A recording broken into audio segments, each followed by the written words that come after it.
Hi there, my name's Bonnie Estrada, and this is my video discussion post about ethos versus ethics and our speaker Amanda Palmer.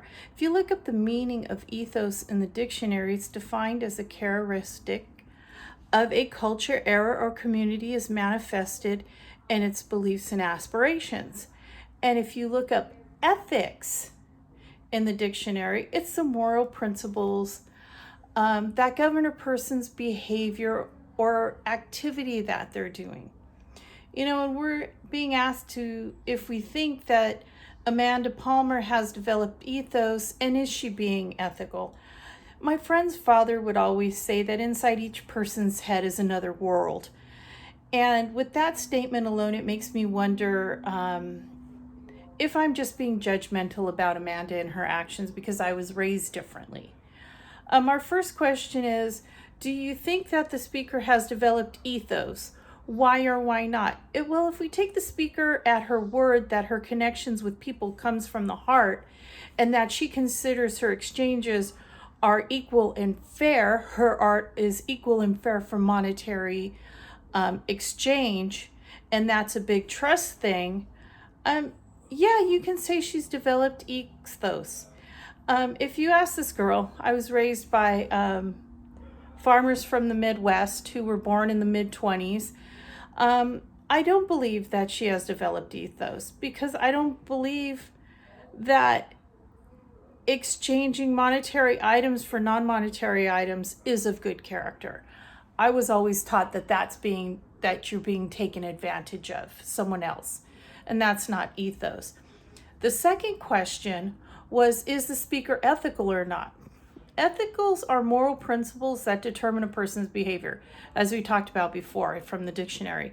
Now, I can bust out my moral police uniform and say that I don't think her actions are very ethical. As we read in the chapters, our judgment and morals are usually dictated by the way we were raised. And that being said, I don't believe that the speaker is ethical because she is, oh my God, my glasses broke, because she is taking from those who have less than she does. And that's not a very ethical thing to do as I was growing up. She seems to take from her fan base and thinks that the giving of her music, art, and trust is connection enough, and I don't believe that it is. In my lifetime, I've discovered that, those who have the least always give the most.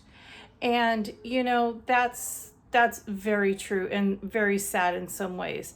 Now, if I play the other side of the ethics coin, from the speaker's mind, then yes, she's ethical because she considers all these exchanges equal and she sees no problem in asking for help because as she said, she's made an art out of it.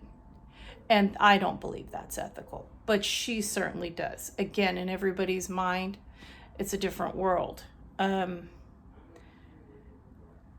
Giving her the benefit of the doubt, that she's ethical and she is of good character and trust. But you wonder when's enough is enough.